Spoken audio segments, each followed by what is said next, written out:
صلى الله عليه وأنفذ الحق حكمه على من أتم الله عليه النعمة من خواص الأمة أن يحضر عند وضعه أمة تأنيسا لجنابها المسعود ومشاركة لها في هذا السماط الممدود صلى الله عليه. فحضرت بتوفيق الله السيدة مريم والسيدة آسيا ومعهما من الحور العين من قسم الله له من الشرف بالقسمة الوافية صلى الله عليه. هذا الوقت الذي رتب الله على حضوره وجود هذا المولود فانفلق صبح الكمال من النور عن عمود وبرز الحامد المحمود مذعنا لله بالتعظيم والسجود صلى الله على محمد صلى الله عليه وسلم صلى الله على محمد صلى الله عليه وسلم على محمد يا ربي صلي وسلم يا نبي سلام على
المصطفى دي محمد يا نبي سلام عليك يا رسول سلام عليك يا حبيب سلام عليك صلوات الله عليك مرحبا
محمد علم سري وأوفى مستجيب دعواتي ربي فارحمنا جميعا بجميع صالحاتي صلى الله على محمد صلى الله عليه وسلم صلى الله على محمد يا ربي صل وسلم.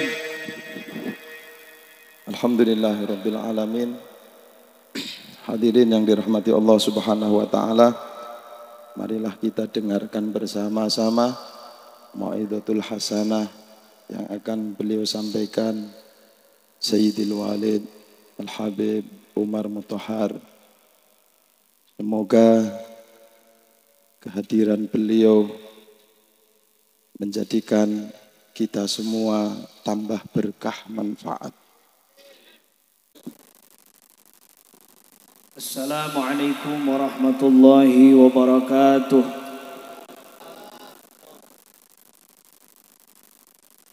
Alhamdulillah wassalatu wassalamu ala Rasulillah sayyidina wa maulana Muhammad sallallahu alaihi wasallam wa ala alihi wa sahbihi wa man wala, amma ba'du. Alhamdulillah, di malam yang penuh berkah ini telah hadir di tengah-tengah kita para guru mulia kita semua, dan juga salah satu daripada guru kita tercinta, beliau Maulana Syekh Ahmad Rauhi Ad-Duhaibi Al-Jailani, yang mana asal beliau dari negeri Libanon, Tripoli Utara. Beliau merupakan cucu yang ke-28 daripada Syekh Abdul Qadir Al-Jailani Qaddasallahu sirrah, dan yang ke-40 daripada Nabi kita tercinta baginda Nabi besar Maulana Muhammad sallallahu alaihi wasallam, yang mana datang beliau ke Indonesia merupakan isyarat dan perintah daripada kakek beliau Syekh Abdul Qadir Jailani Qaddasallahu sirrahul aziz, yang mana juga beliau adalah salah satu utusan daripada guru-guru beliau Maulana Syekh Umar Ad-Duhaibi Al-Jailani, Maulana Syekh Isamuddin Ar-Rafi'i, juga Maulana Syekh Said Kahil, juga salah satu guru beliau, juga ayahanda beliau yang sering ke Indonesia adalah Maulana Syekh Amin Ad-Duhaibi Al-Jailani. Beliau adalah salah satu sosok ulama negeri Syam yang sangat cinta terhadap Indonesia dan memutuskan untuk menjadi khadim di Indonesia. Saking cintanya beliau terhadap Indonesia, sampai-sampai beliau bercita-cita dan berkeinginan ingin mati dan dimakamkan di negeri Indonesia. Semoga dengan hadirnya guru-guru kita tercinta Maulana Al-Habib Umar Al-Mutahhar, juga Maulana Syekh Ahmad Rauhi dan guru-guru yang lainnya menambah-nambah berkah daripada Allah Subhanahu wa taala. Amin ya Allah ya rabbal alamin.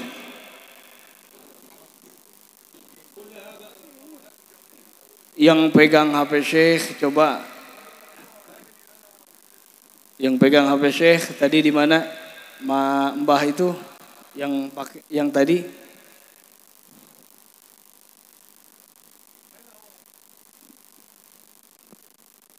Mbah Ambon. Ya mukanya kayak orang Ambon, Mbah Ambon aja lah. Mbah Ambon mana?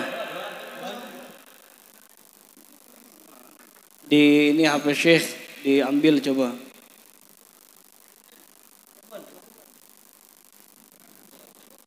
Sallu ala Nabi Muhammad. Sambil menunggu daripada kedatangan beliau di tengah-tengah kita, kita bersolawat kepada baginda Nabi besar Muhammad sallallahu alaihi wasallam. Sidana Nabi semuanya. Sidana Nabi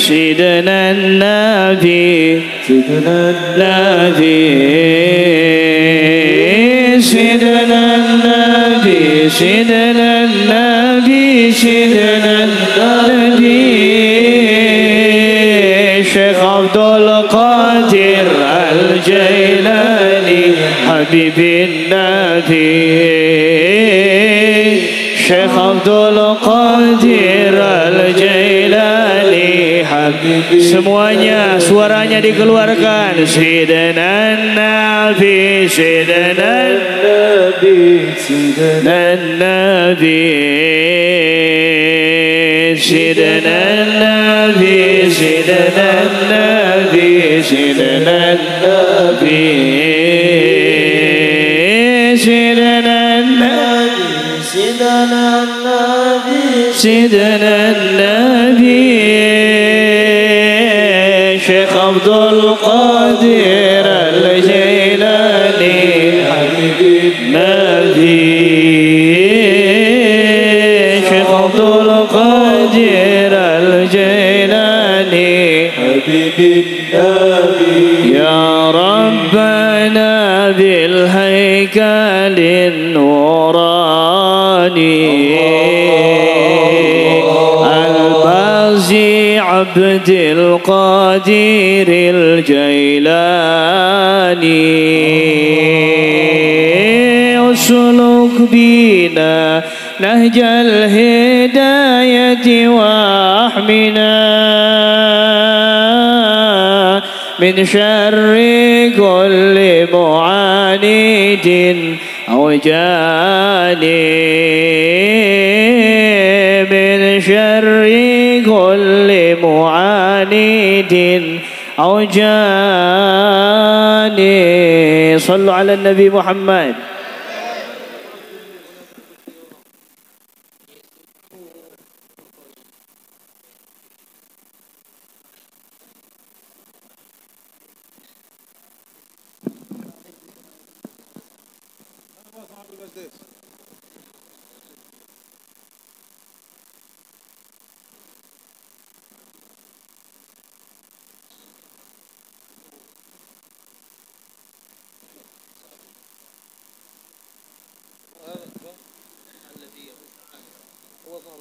الله وبركاته. الحمد لله والفضل للمولى عز وجل. الله سبحانه وتعالى أكرمني بلقاء أحد رجال الله الصالحين، أحد أولياء هذا البلد، مولانا الحبيب عمر محضر. أسأل الله سبحانه وتعالى له العمر الطويل، وأسأل الله سبحانه وتعالى أن ينفعنا بعلمه وببركته وبهدايته وبوليته إلى يوم الدين، آمين يا رب العالمين. سيدنا محمد صلى الله عليه وسلم علمنا وأمرنا أن نشكر الناس، من لا يشكر الناس لا يشكر المولى عز وجل. وإن شاء الله نحن نحاول أن نسير على ما أمرنا به سيدنا محمد صلى الله عليه وسلم. أتقدم بالشكر الجزيل إلى صاحب الدعوة صاحب الحجات كي إحسان، هذا هو التقيت به أمس ودعاني فورا إلى مجلسه، بارك الله به وجزاه الله عني كل خير. أسأل الله سبحانه وتعالى أن يجعل عملك خالصا لوجه الله سبحانه وتعالى، وأن يجعله في ميزان حسناتك. وأسأل المولى عز وجل لكم العمر الطويل والرزق الكثير والذرية الصالحة. وأسأل الله سبحانه وتعالى أن يوفقنا وإياكم لما يحبه ويرضاه قولا وعملا صالحا، آمين يا رب العالمين. أيضا الشكر والثناء موصول إلى جميع الأساتذة والمشايخ والعلماء والحبائب الحاضرين والحاضرات. أسأل الله سبحانه وتعالى كما جمعني بكم في الدنيا أن يجمعني بكم في الآخرة في الفردوس الأعلى مع حبيبنا محمد صلى الله عليه وسلم، آمين يا رب العالمين.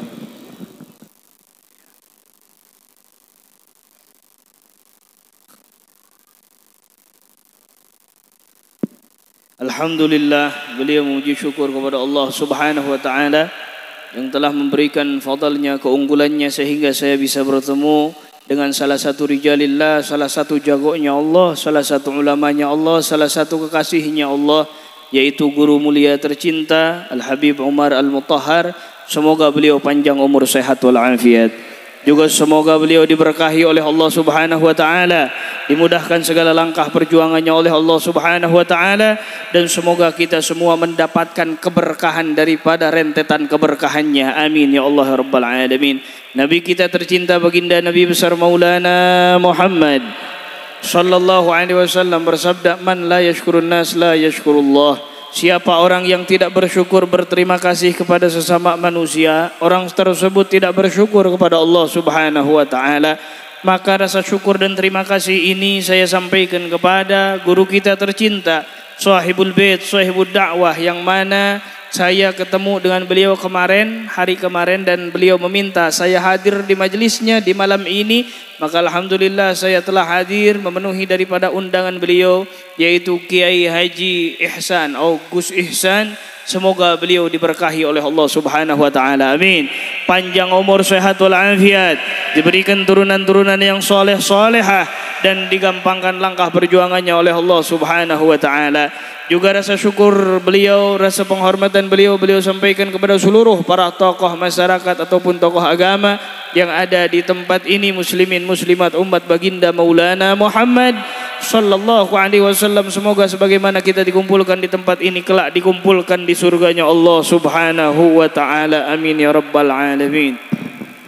Alhamdulillah Rabbil Alamin, wassalatu wassalamu ala ashrafil mursalin Sayyidina Muhammad Nabiyil Amin wa ala alihi wa ashabihi at-tayyibin at-tahirin.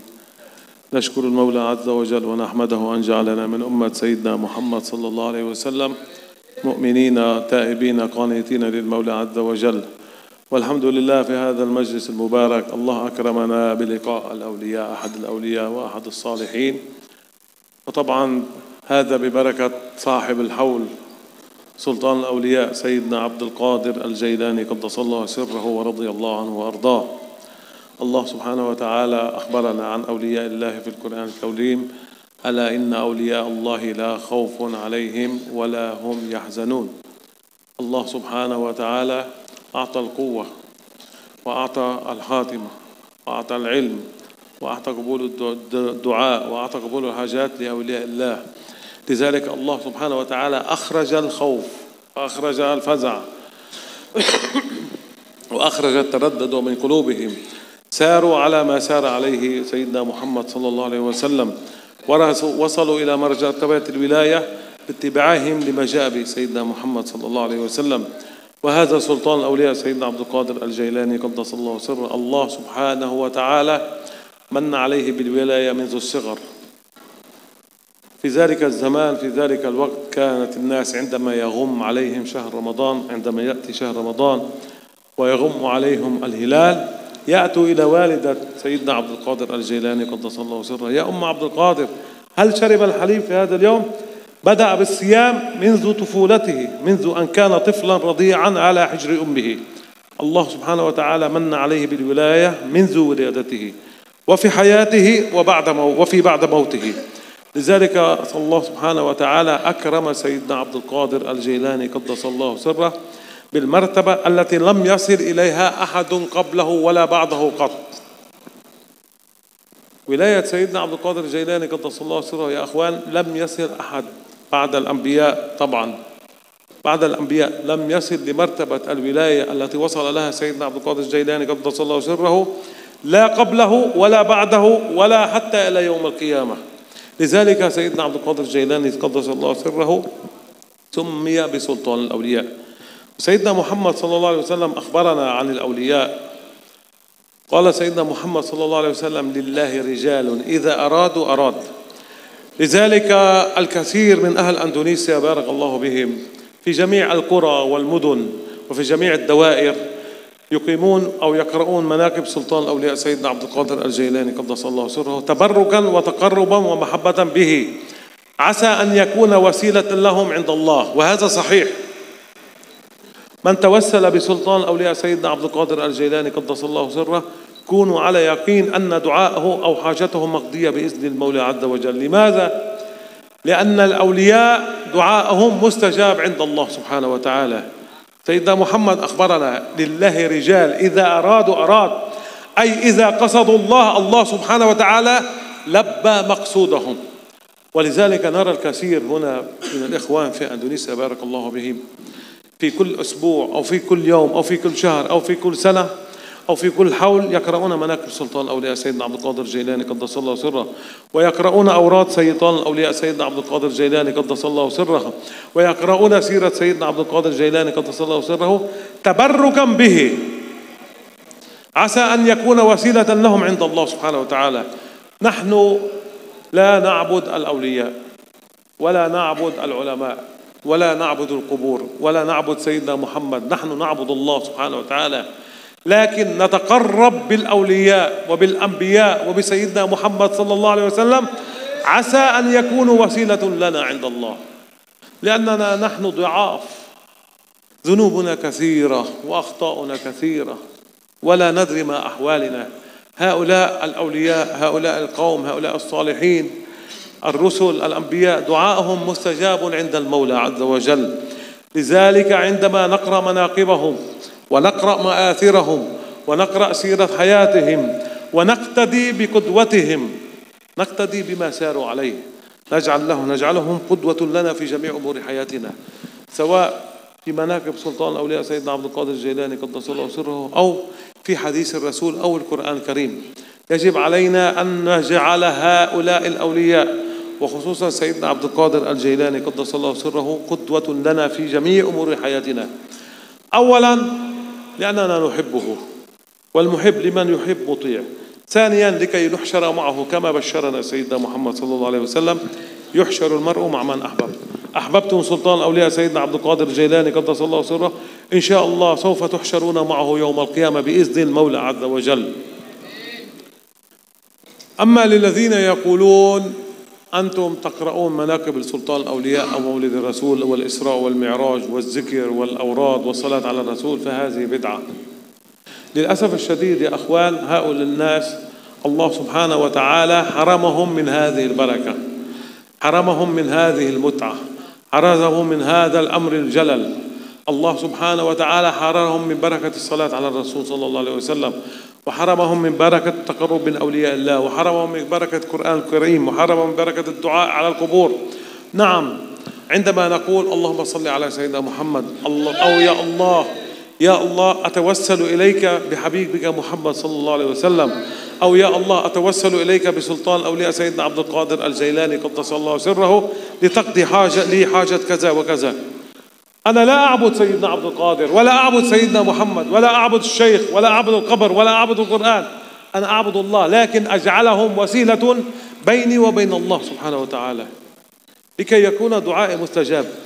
وكونوا على يقين إن شاء الله أي إنسان منكم عنده حاجة عند المولى عز وجل فليتوسل بسلطان الأولياء سيدنا عبد القادر الجيلاني قدس الله سره باليقين وبالاستقامة، والله وبالله وتالله سوف تكون حاجته مقضية بإذن الله سبحانه وتعالى. نعم، نحن هكذا عقيدتنا، وهذا دستورنا، وهذا شريعتنا، وهذا ديننا، نعبد الله سبحانه وتعالى ولا نشرك به شيئا، ودستورنا القرآن الكريم وسنة الحبيب محمد صلى الله عليه وسلم. سيدنا محمد صلى الله عليه وسلم أخبرنا في خطبة الوداع: تركت فيكم أمرين إن تمسكتم بهما لن تضلوا بعد أبدا، كتاب الله وسنة الرسول صلى الله عليه وسلم. نحن الحمد لله رب العالمين نقرأ القرآن الكريم ونطبق ما جاء بالقرآن الكريم، ودائما نجعل سيدنا محمد صلى الله عليه وسلم أسوة لنا وقدوة في جميع أمور حياتنا، وكذلك نجعل الأولياء والحبائب والمشايخ والصالحين قدوة لنا وأسوة لنا في جميع أمور حياتنا، عسى أن ننال بذلك رضا الله سبحانه وتعالى، لما أخبرنا به المولى عز وجل: لقد كان لكم في رسول الله أسوة حسنة لمن كان يرجو الله واليوم الآخر وذكر الله كثيرا. الله سبحانه وتعالى أخبرنا: من جعل سيدنا محمد صلى الله عليه وسلم قدوته وأسوته، ومن جعل أولياء الله قدوته وأسوته، ومن جعل العلماء والصالحين قدوته وأسوته، نال رضا الله سبحانه وتعالى واليوم الآخر النجاة يوم القيامة، وذكر الله كثيرا. الله سبحانه وتعالى ملأ قلبه بذكر الله. قبل قليل عندما وصلت بارك الله به شيخنا وأستاذنا كان يذكر المولى عز وجل. هذه هي مناقب سلطان الأولياء سيدنا عبد القادر، ومولد رسول الله، والإسراء والمعراج، وحول سيدنا عبد القادر، وحول الأموات. ما هو البدع في ذلك؟ نقرأ القرآن الكريم ونصلي على الحبيب محمد ونتضرع إلى الله سبحانه وتعالى ونستغيث لله سبحانه وتعالى ونذكر المولى عز وجل. أين البدعة في ذلك؟ نعم، إن كنا نحن أهل البدعة، نعم نحن أهل البدعة، لكن بدعتنا حسنة إن شاء الله، بدعتنا تقربنا إلى المولى عز وجل. فكل يوم سوف نذكر الله، وكل يوم نقرأ مناقب سلطان الأولياء سيدنا عبد القادر الجيلاني قدس الله سره، لأن مناقب سلطان الأولياء يا أخوان أو حول سيدنا عبد القادر الجيلاني هو مجلس من مجالس الذكر الذي أخبرنا الله عنه في القرآن الكريم: ألا بذكر الله تطمئن القلوب. وسيدنا محمد صلى الله عليه وسلم أيضا أخبرنا، دخل على صحابته في أحد الأيام فقال لهم: هل أنبئكم أو أخبركم ما يقربكم إلى بارئكم ويرفع من درجاتكم وأفضل من إنفاق المال والذهب والفضة وخير من الجهاد في سبيل الله؟ فقالوا: ما هو يا رسول الله؟ فقال: ذكر الله. فإذا هذا الحول أو مناقب سلطان الأولياء أو مولد رسول الله صلى الله عليه وسلم فهو مجلس من مجالس ذكر الله سبحانه وتعالى. الله سبحانه وتعالى ببركته الله سبحانه وتعالى يبارك في أعمارنا وفي أرزاقنا وفي حياتنا وفي ذريتنا وفي علومنا، ويرفع درجاتنا في الدنيا ويرفع درجاتنا والآخرة ببركة هذا المجلس، ببركة حول سلطان الأولياء سيدنا عبد القادر الجيلاني قدس الله سره. حتى لا أطيل لكم، هناك أمر مهم جدا يا أخوان، أنا أحاول أن أكرره في كل توصية وفي كل مجلس بما فيه فائدة للحاضرين والحاضرات. أكثروا من الصلاة على الحبيب محمد صلى الله عليه وسلم. أولا سيدنا محمد صلى الله عليه وسلم هو شفيعنا يوم القيامة، ولولا سيدنا محمد صلى الله عليه وسلم لما كنا مسلمين ولا مؤمنين، لا ندري ماذا كان حالنا. لذلك شكرا لله سبحانه وتعالى ومغفرة لذنوبنا وعلوا لدرجاتنا يجب علينا أن نكثر من الصلاة على الحبيب محمد صلى الله عليه وسلم الذي بشرنا وأخبرنا: من صلى علي في كل يوم 10 مرات وجبت له شفاعتي يوم القيامة. من أراد شفاعة رسول الله يوم القيامة فليكثر من الصلاة على الرسول. ومن صلى علي في كل يوم 100 مرة قضى الله له بها 100 حاجة، 30 في الدنيا و70 في الآخرة. والبشرى الأكبر والأعظم: من صلى علي في كل يوم 1000 مرة لم يخرج من الدنيا إلا وقد تبوأ مقعده من الجنة. أسأل الله سبحانه وتعالى أن يجعلنا وإياكم منهم الذين يبشرون الله سبحانه وتعالى قبل الممات، إما في اليقظة أو في الحلم أو قبل الموت، يبشرنا بمقعدنا في الجنة. أسأل الله سبحانه وتعالى أن يجعلني وإياكم ممن يستمعون القول فيتبعون أحسنه. إن شاء الله بعد الترجمة إكراما لصاحب المجلس وشكرا له سوف أجيزه الطريقة القادرية الجيلانية الورد العام، إجازة خاصة له وإجازة عامة لجميع الحاضرين والحاضرات. Alhamdulillah, setelah memuja-muji syukur kehadirat Allah Subhanahu wa taala, salawat salam kepada baginda Nabi besar Maulana Muhammad sallallahu alaihi wasallam. Beliau bersyukur kepada Allah Subhanahu wa taala telah dipertemukan dengan orang-orang saleh dan telah dipertemukan dengan salah satu kekasih Allah Subhanahu wa taala. Tentunya ini berkah daripada keberkahan sahibul haul Syekh Abdul Qadir Jailani qaddasallahu sirrahul aziz, yang mana Syekh Abdul Qadir Jailani qaddasallahu sirrahul aziz adalah rajanya kekasih Allah Subhanahu wa taala, yang mana beliau Syekh Abdul Qadir Al-Jailani qaddasallahu sirrahul aziz telah tampak daripada karomahnya, kemuliaannya dari sejak dilahirkannya Syekh Abdul Qadir Jailani qaddasallahu sirrahul aziz. Dari semenjak bayi menjadi patokan orang-orang mengetahui daripada bulan Ramadan datang telah tibanya atau belumnya bulan Ramadan. Karena beliau radhiyallahu anhu Syekh Abdul Qadir ketika bulan Ramadan beliau berhenti menyusu dari waktu sahur menuju waktu buka. Datang berbondong-bondong orang-orang bertanya kepada ibunda Syekh Abdul Qadir Jailani qaddasallahu sirrahul aziz, wahai ibunda Syekh Abdul Qadir, apakah Syekh Abdul Qadir telah menyusu ataupun belum menyusu? Maka ini menjadi patokan isyarat daripada datang atau belumnya bulan Ramadan yang dimuliakan oleh Allah Subhanahu wa taala. Semenjak lahir beliau telah menduduki derajat pangkat kewalian. Di dalam hayatnya beliau Syekh Abdul Qadir menduduki daripada pangkat kewalian, dan setelah meninggal dunianya pun beliau berpangkat telah diangkat derajatnya oleh Allah Subhanahu wa taala menjadi kekasih Allah Subhanahu wa taala. Beliau Syekh Abdul Qadir Al-Jailani qaddasallahu sirrahul aziz yang mengumpulkan daripada berbagai jenis kewalian di dalam kehidupannya di dunia dan di akhirat. Allah Subhanahu wa taala berfirman di dalam ayat suci Al-Qur'anul Karim, ala inna awliya Allah la khaufun alaihim walahum yahzanun ala inna awliya Allah. Ingatlah, ketahuilah oleh kalian semua, sesungguhnya para kekasih-kekasih Allah Subhanahu wa ta'ala tidak pernah merasa sedih dan tidak pernah merasa takut terhadap segala sesuatu yang terjadi. Allah Subhanahu wa ta'ala mengusir daripada rasa takut dan rasa sedih tentang perkara-perkara dunia yang terjadi terhadap kekasih-kekasih Allah Subhanahu wa ta'ala. Dan beliau Asy-Syaikh Abdul Qadir Al-Jailani qaddasallahu sirrahul aziz adalah kekasih Allah yang menduduki kedudukan yang sangat tinggi di hadapan Allah Subhanahu wa ta'ala, sehingga tidak ada satupun daripada zaman sebelumnya atau zaman sesudahnya yang menduduki pangkat daripada kewalian seperti pangkatnya Syekh Abdul Qadir Al-Jailani qaddasallahu sirrahul aziz. Maka dari itu beliau diberikan nama laqab Sultanul Aulia, rajanya para kekasih aulia, kekasih-kekasih Allah Subhanahu wa ta'ala. Tentunya setelah derajat para nabi dan para rasul, dan tidak akan ada pernah terjadi lagi pangkat daripada kewalian seperti pangkatnya Syekh Abdul Qadir Al-Jailani qaddasallahu sirrahul aziz. Maka dari itu banyak daripada saudara-saudara kita yang membaca manakibnya Syekh Abdul Qadir Jailani qaddasallahu sirrahul aziz, mengadakan daripada haulnya Syekh Abdul Qadir, kemudian mengenang daripada sejarah kehidupan perjalanan hidup Syekh Abdul Qadir, dan bertawasul kepada Allah dengan kemuliaan keberkahan Syekh Abdul Qadir Jailani qaddasallahu sirrahul aziz, untuk menghasilkan daripada maksudnya, menghasilkan daripada apa yang dicita-citakannya, yang mana mereka semua itu bertawassul kepada Allah melalui keagungan Syekh Abdul Qadir Jailani qaddasallahu sirrahul aziz. Kata beliau, ya, ini adalah jalan yang benar, ini adalah jalan yang diajarkan oleh baginda Nabi besar Maulana Muhammad sallallahu alaihi wasallam, karena Nabi kita sallallahu alaihi wasallam bersabda, lillahi rijalun idza aradu arad.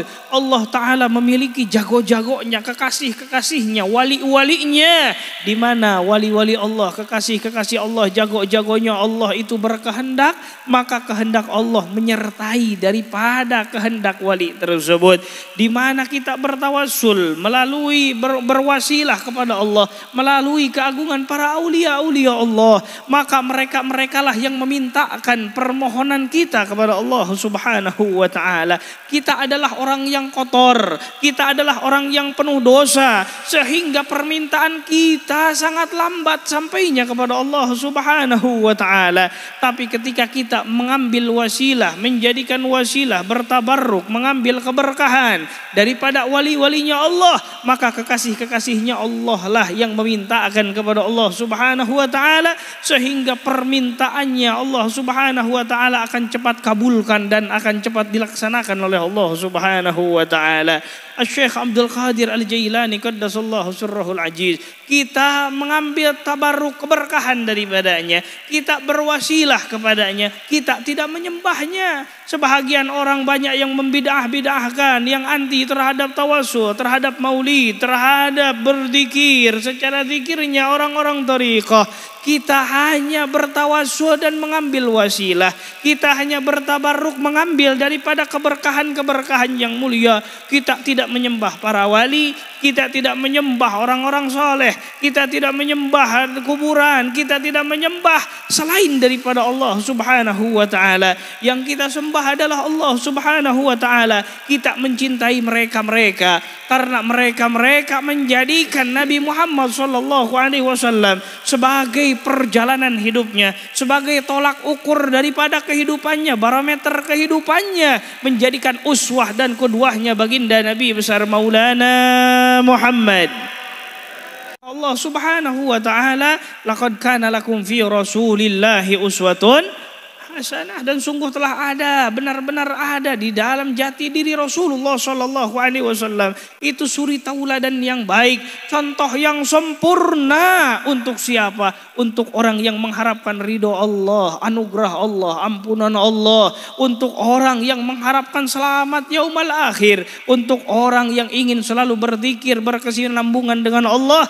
Maka uswah dan qudwah, contohnya di dalam sendi-sendi kehidupannya adalah baginda baginda Nabi besar Maulana Muhammad Sallallahu alaihi wasallam. Syekh Abdul Qadir Al-Jailani qaddasallahu sirrah, orang yang berjalan di jalan kakeknya Nabi Muhammad sallallahu alaihi wasallam, sehingga banyak orang yang bertawassul dengan kemuliaannya karena beliau memiliki kedudukan yang tinggi di hadapan Allah Subhanahu wa taala.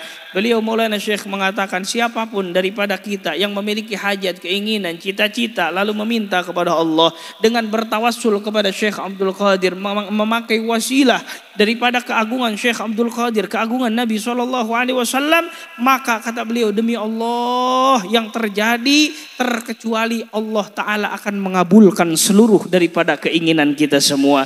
Karena yang memintakan adalah kekasih Allah Subhanahu wa taala. Dan nasihat terakhir daripada beliau, yang mana nasihat ini banyak dan sering kali beliau ulangi di setiap daripada tausiah beliau, akan pentingnya, akan besarnya faidah daripada perkara tersebut, yaitu perbanyaklah membaca salawat salam kepada baginda Nabi besar Maulana Muhammad Sallallahu alaihi wasallam. Pertama, Nabi Sallallahu alaihi wasallam adalah orang yang akan memberikan syafaat, pertolongan untuk kita semua kelak yaumul qiyamah, di mana kita tidak bisa dan tidak mampu apa-apa, maka Rasulullah Sallallahu alaihi wasallam lah yang akan menolong kita. Dan untuk dikenali oleh Nabi Sallallahu alaihi wasallam, kita harus memperbanyak menyambungkan diri kepada Nabi Sallallahu alaihi wasallam dengan memperbanyak membaca salawat salam kepada baginda Maulana Muhammad Sallallahu alaihi wasallam. Beliau Sallallahu alaihi wasallam yang bersabda, siapa orang yang bersolawat kepadaku 10 kali di setiap harinya, maka wajib mendapatkan syafaatku kelak yaumul qiyamah, pertolongan Nabi Muhammad Sallallahu alaihi wasallam. Siapa orang yang bersolawat kepadaku 100 kali di setiap harinya, maka Allah Ta'ala pasti akan mengabulkan 100 hajatnya, 100 keinginannya. 30 diberikan di dunia dan 70 diberikan di akhirat. Dan siapa orang yang bersolawat 1000 kali kepadaku, kata Rasulullah Sallallahu alaihi wasallam, lam yakhruj minad dunya illa waqad tabawwa'a maq'adahu fil jannah, tidak akan keluar dari alam dunia ini alias tidak akan mati terkecuali telah diperlihatkan dan digembirakan dengan surganya Allah Subhanahu wa ta'ala. Semoga kita termasuk golongan yang disabdakan oleh Rasul tersebut. Amin. Digembirakan dengan surga di dalam akhir hayat kita, digembirakan dengan surga di dalam mimpi kita, digembirakan dengan surga untuk tempat kita ketika yaqadzah kita semua. Amin ya Allah ya Rabbal alamin.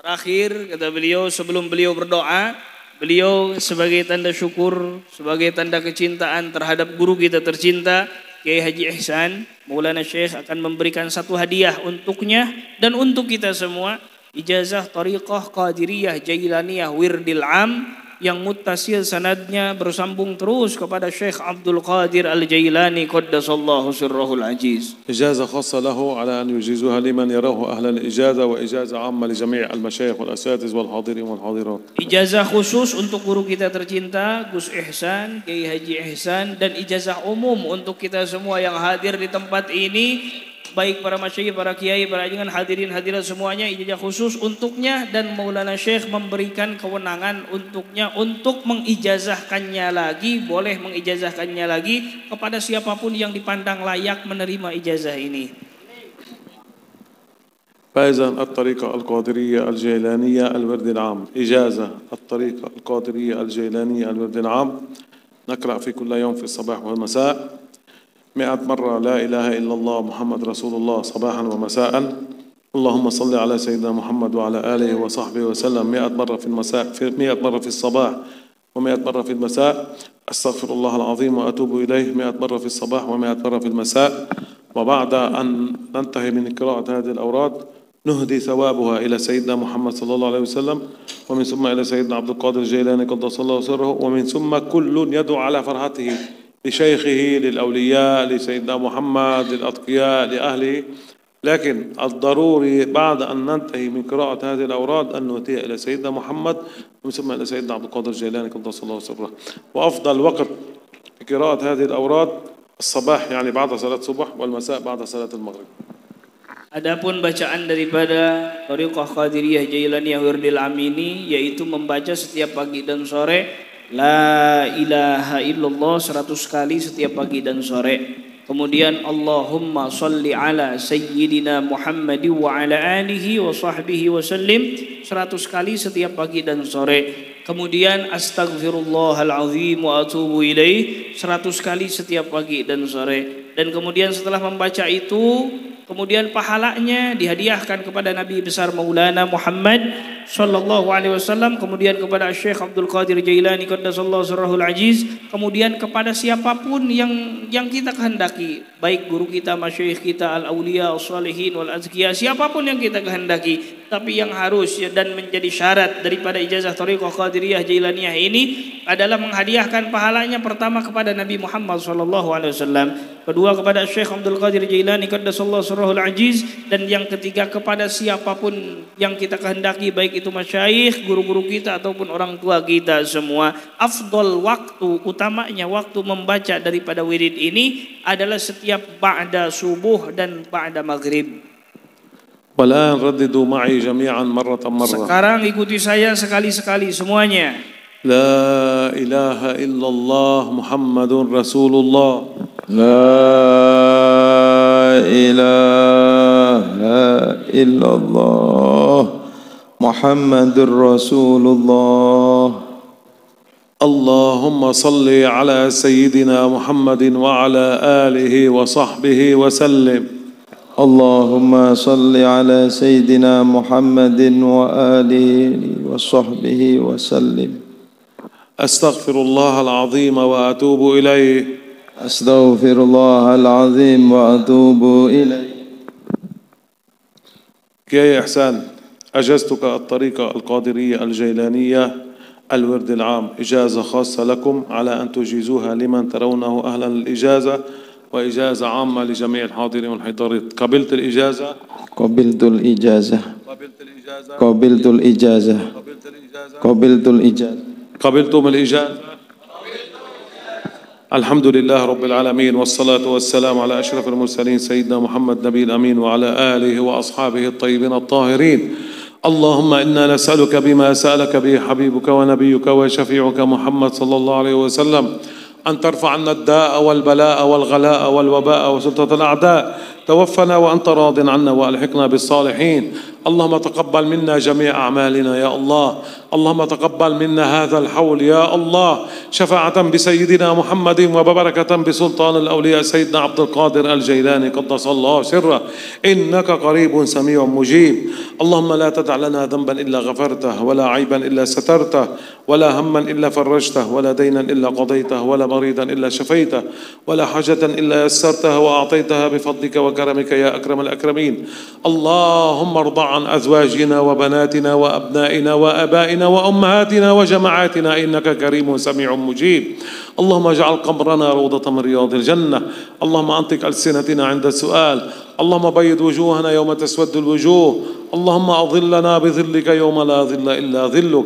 يا حي يا قيوم برحمتك استغيث، لا تكلنا إلى أنفسنا طرفة عين أو أقل من ذلك، وأصلح شأننا كله يا أرحم الراحمين، يا رجاء السائلين، يا أمان الخائفين، يا مجيب دعوة المضطرين، يا قاضي الحاجات ويا مجيب الدعوات ويا غافر الذلات. اقضي حاجتي وحاجة جميع الحاضرين والحاضرات، آمين يا رب العالمين. اللهم أنت قلت وقولك الحق ادعوني أستجب لكم. نتوسل إليك بحبيبك محمد صلى الله عليه وسلم وبكرامة سلطان الأولياء سيدنا عبد القادر الجيلاني قدس الله سره أن تغفر ذنوبنا جميعا وتبدل سيئاتنا حسنات. ثبتنا على صراطك المستقيم، وهون علينا سكرات الموت، وشفع نبيك محمدا فينا، واعطي كل منا سؤله يا الله، وارزقنا الحسنى والزيادة. الحسنى حسن الخاتمة، والزيادة النظر إلى وجه الله الكريم. وارزقنا حج بيتك الحرام في هذا العام وفي كل عام، إنك قريب سميع مجيب. اللهم بارك هذا المجلس، وبارك صاحب هذا المجلس، وبارك جميع من حضر في هذا المجلس.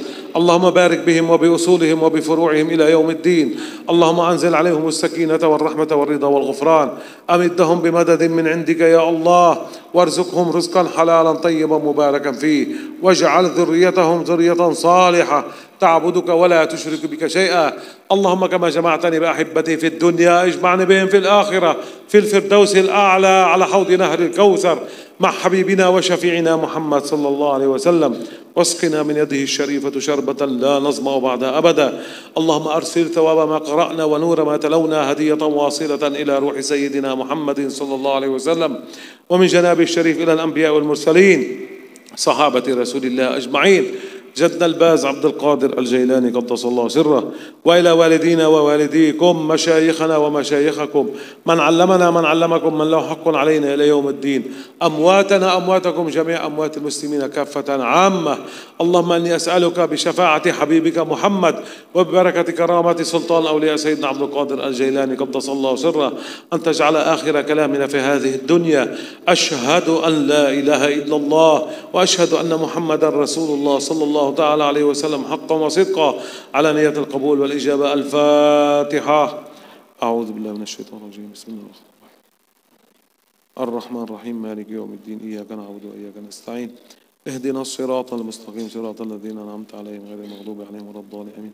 سبحان ربك رب العزة عما يصفون وسلام على المرسلين والحمد لله رب العالمين. بارك الله بكم وجزاكم الله عني خير جزاء، وأسأل الله سبحانه وتعالى أن يتقبل ويقضي جميع حاجاتكم ببركة صاحب الحول جدنا وولينا وشيخنا ومربي روحنا سلطان الأولياء الباذل الأشهب القطب الرباني السيد عبد القادر الجيلاني قدس الله سره.